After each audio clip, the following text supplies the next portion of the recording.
I'm Jennifer Beatty Yen, and I am honored to be back to host this wonderful TV series again. Thank you so much to Crossings TV for having me. As those of you know who have tuned into the last 12 seasons of Film Lab Presents, we at the Film Lab showcase and highlight the voices, faces, and stories in entertainment media that we should see on TV all the time, but too often don't, like those of Asian Americans. We're very proud to be able to continue to amplify the voices that mainstream media often erases.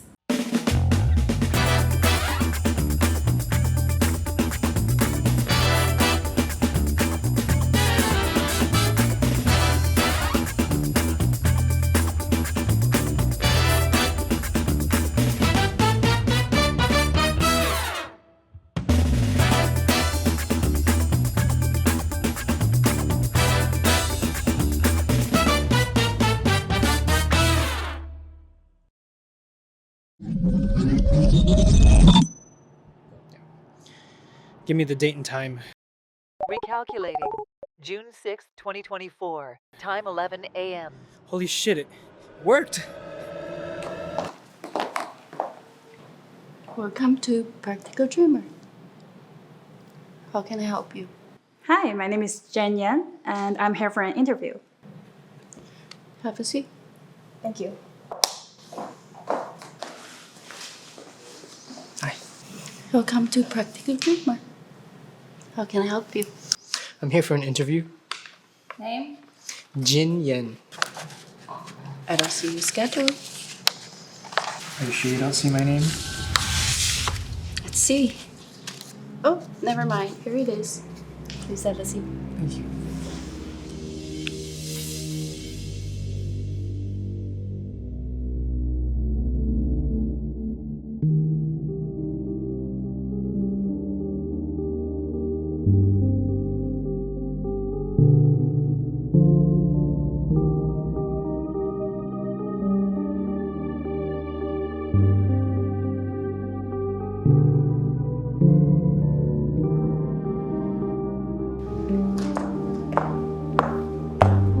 Mr. Yan?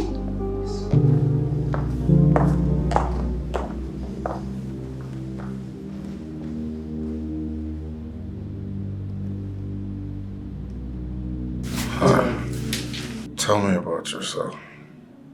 What is your biggest accomplishment? I'm a very hard worker.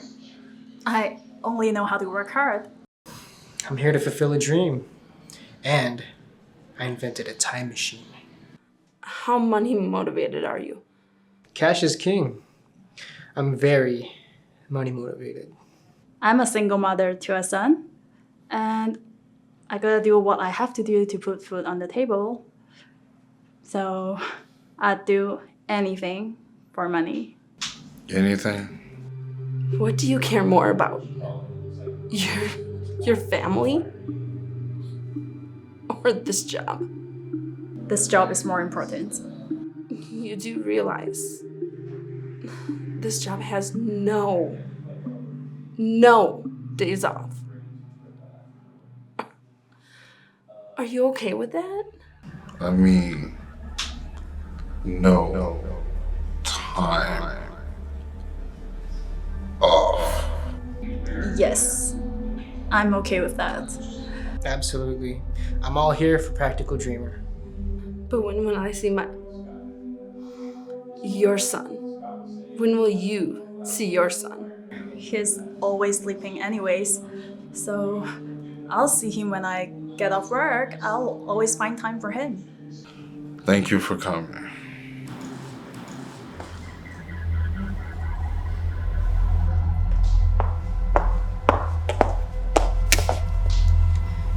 Would you two come with me? Sure. Mr. Yan, Mrs. Yan, are you two married? Oh, God, no. Well, you both did fantastic on your interviews. Unfortunately, we only have one position open. Congratulations, Mrs. Yan. No, please!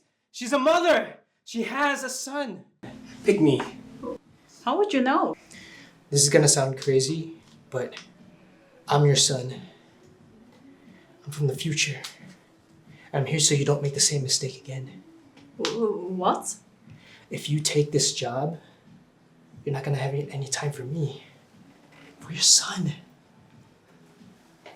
What do you say, Mrs. Yen? The job pays $100 an hour. No, please. Just think about your son. I am.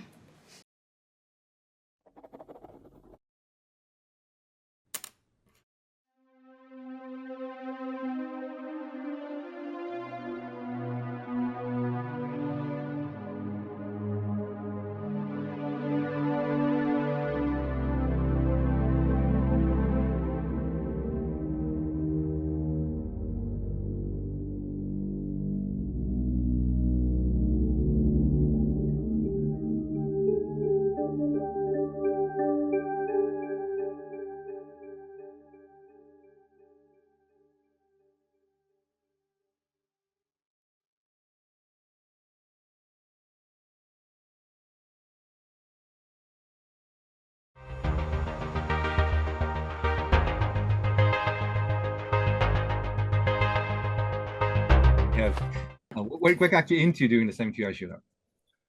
When me and Angela first met, 2005, I guess it was one of those things that I always wanted to do. So, but I didn't really have a crew or anything. So after I met her, we started dating, and then it was like, okay, great, I have at least one other Asian American actress, and then so we just did it from there, and then that was before I knew how to do. I was just an actor at that point, so I had just borrowed a camera, got a friend to teach me how to edit on the fly, and just threw myself in, with her. We just did it all, and it was a great experience. Surprisingly, it was placed top 10, so I was like, wow, so that was encouraging. So just from that, I'm like, okay, this is like a great reason to actually just, get thrown in the water and learn how to swim. Just like, okay, you got to do it right now in 72 hours. And it was just so fun. Even like the support we got from everybody else, like during the screening, talking to some people, they were all like, "Oh yeah, I love your movies." I'm like, "Wow, felt like a great community." So that was the main reason why we started, and then every year it's just to continue it. I think I was drawn to it, like, because I think it was, we've been doing it for so long, and it's been a great learning process too, in terms of how to storytell and like the skills, like, editing, obviously, every year you kind of get more and more experience, but also the fact that, like, being Asian American, I think that sometimes there would be things going on in the world that you may or may not want to reflect on. And I feel like the themes sometimes would lend themselves so that you could, if you wanted your film to, bring that idea up of like current events, let's say, then you could. But it obviously didn't have to. It was all up to, each individual team. So, but it was a nice way to have that outlet to, if you wanted to express those ideas. Mm-hmm. Ramon, how about you? How did you get into the film shootout? I had on Office Space, and Ning Zhang asked if he could borrow it for a shootout. I didn't know what it was, so I said sure, and then he cast me in one of the roles, and it was so much fun. And I thought, this is great. So the next year, I put together my own team. And our movie was okay, but the production was so bad. Like, our cameras were shaky. We were using broomsticks for boom mics, So what I did was, before the next shootout, I wanted to take some classes in filmmaking, right? I'm a comic book artist and writer, but I want to try a different medium. And then it turned out that in order to take on a filmmaking class, you have to commit like either a semester or a month, and it's a lot of money. So I just asked a friend of mine who was a filmmaker, how much would he charge to do a weekend workshop? And he said, about $1,000. So I said, okay, let's book this weekend. And then I told all my friends, hey, I'm hosting a filmmaking workshop over this weekend, $200 per person. And so I actually made money that weekend. And after that, the next year, I felt my movie was, and after that, my films for the shootout were much, much more polished. But then I think we hit top 10 one year, and then after that, the quality just went downhill. So I became lazy. But we had a lot of fun. Yeah, I got involved because like well, a friend of mine was assembled a team. I had no experience in filmmaking, and we just got a group together, and we were just figuring it out. One person worked for a major TV network, and he got his hands on a studio camera, and so we were like figuring out how to use the camera at the same time we were trying to shoot, put together the film, and then I think a small group of a subset of that group remained close, and we continued to do films together year after year. And I'm not a my profession, like I'm actually in computers, I'm in IT. My background, actually, I have a lot of background in editing, but like no background at all in acting, so this just kind of threw me into these things because we just needed the people on screen, and just the fact that you like get thrown into the fray, and like you have to figure it out. It's just so stimulating, I think. Yeah, I feel like that's the best part because you kind of know, like, if you do it every year, you're just like, all right, and no matter what happens, I'm going to make a movie this year, and I don't have to worry about anybody else being cast in something. It's going to be my movie and whatever. So that was one of the things is just like, I'm tired of working on other people's projects. This was the best way to just like, I have to do it all, right? Produce, edit, shoot, figure out lighting and sound. But now it's like, it paid off. Like, because how else are you going to learn other than paying $1,000 for a workshop, right? And I think it teaches you to be resourceful, like, because obviously it's like, well, you could rent a studio or grab a friend to use their space for your movie, or you could just shoot it in your house. So I mean, probably 9.9 of our movies out of 10 are like in our house. So and then also I think it's great because at the that screening that happens in terms of like the top 10 or top 50 that they have, like, you realize sometimes, okay, yes, all right, a lot of us, to be honest, I don't think we necessarily know what we're doing production wise, but the idea or the concept can be there, or even like the worst production value, let's say, it could still be hilarious, like in terms of the content. So just the creativity and the content that gets produced is sometimes very inspiring. So I think that's a worthy investment of one's weekend to create something that can be I have a question. Yeah. Go for it. I've never actually attended the screenings, Do they have different categories? Because I feel like some of the entries are very, very professional level. Mm-hmm. And it's like, how can guys like me compete against that? Like, do they have categories like best story or best, it's like, because some of the crews are professional filmmakers, and I'm wondering if there are categories wherein somebody who's like an amateur just doing it for fun can compete in. Totally. You're looking at one of them. We're not professional or anything. And right. Yeah. Well, I mean, the actual films don't have categories. They have winners of different categories. Oh, they do. Okay, I know that. It's not like there's an amateur category and a professional category. Yeah, there's no best comedy. So I figure like something like best story, something that best original. There's a best prize for best use of theme. Yeah, most original use of theme, like best writer, production quality. I don't think I'd be able to compete in that category.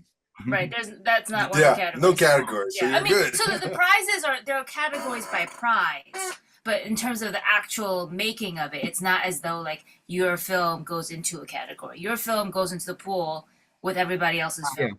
And then choose winners. Yeah, that's right. That's right. There's some years like there's one year we had professional studio cameras. Last year I shot on iPhones. I had iPhones and a Canon, a Nikon. Digital SLR. That's what I had, and it doesn't matter. It doesn't matter. I just realized that the year that Zoom started, that COVID started, we did the whole movie on Zoom. Yeah, I remember that movie. That was good. But yeah, that's why anything's fair game. You can I've seen entries of people have done animation, like actual animation. Yeah. stop motion animation. I thought it was that was pretty really ambitious in 72 hours, but they did it. Hey, I have another question. Yeah. In the years past, I've tried to look to view the entries, Right. and it seems like it's not on the Film Lab website or channel. I The- wish it was just a channel with all the entries over all the years, because Yeah, we it's do. fun It to actually- watch. We do. We actually, it's on the 72-hour film shoot has their own YouTube channel. Somewhat. 72-hour film shoot has their own shootout, has its own channel. I'd like to see all of them. I could just Yeah, sleep I've- watching all It's a of them. lot. I'm a junkie. I've done that. I've done that. There is no natural justice. If we want it, we have to create it. Please.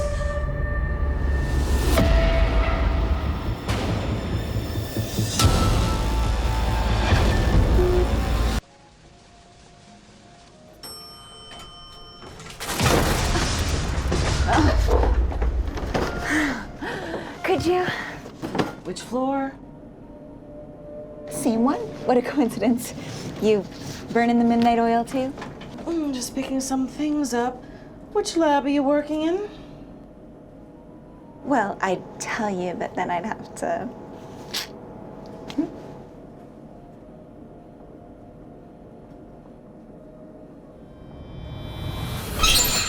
This isn't your fight, Kara. I've already lost your mom to this company. I don't want to lose you too.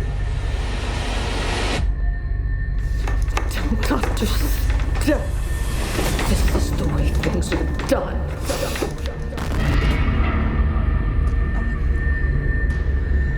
Oh my god. Prepare for a thrill ride of secrets, deception, and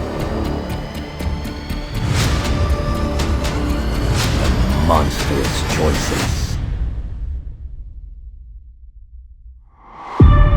Monsters Among Us, coming soon.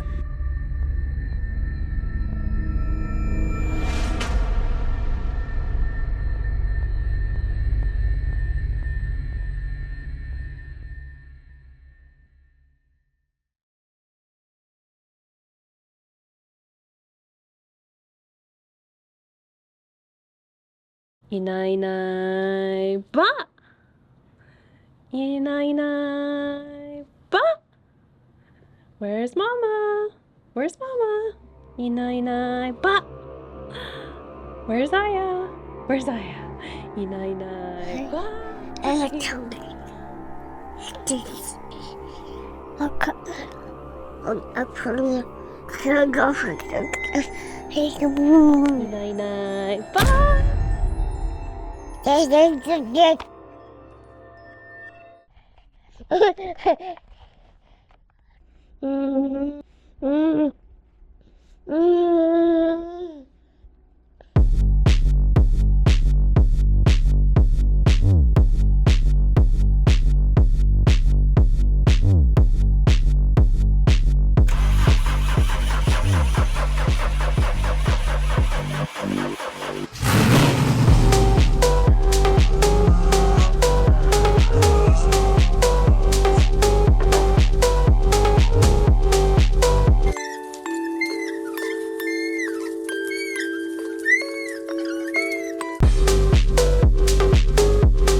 Daifuku, you're so cute.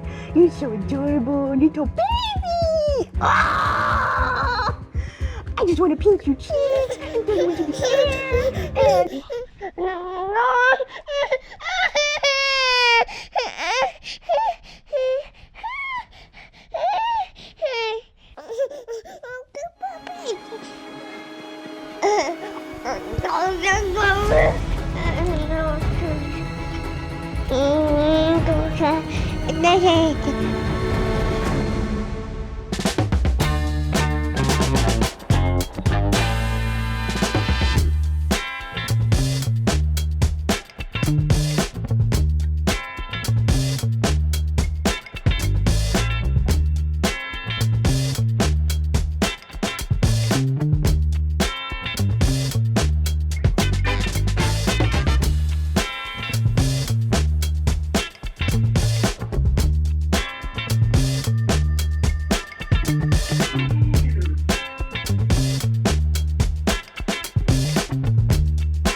I help you?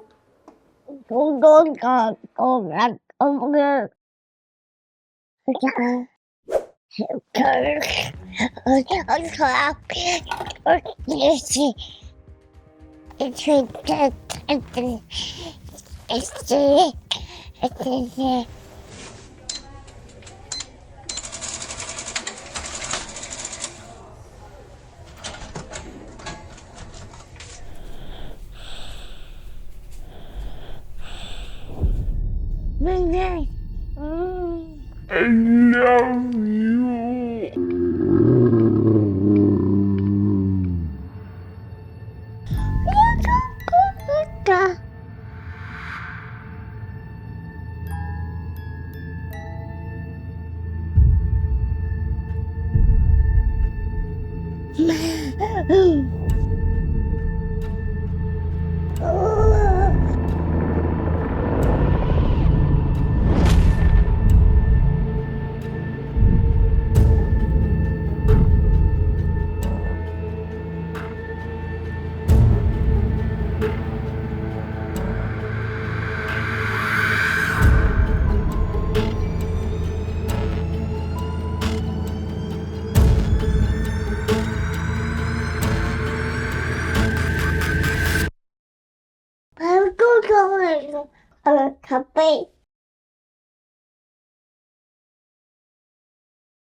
Tune in next week for another bold, innovative, and deliciously diverse episode.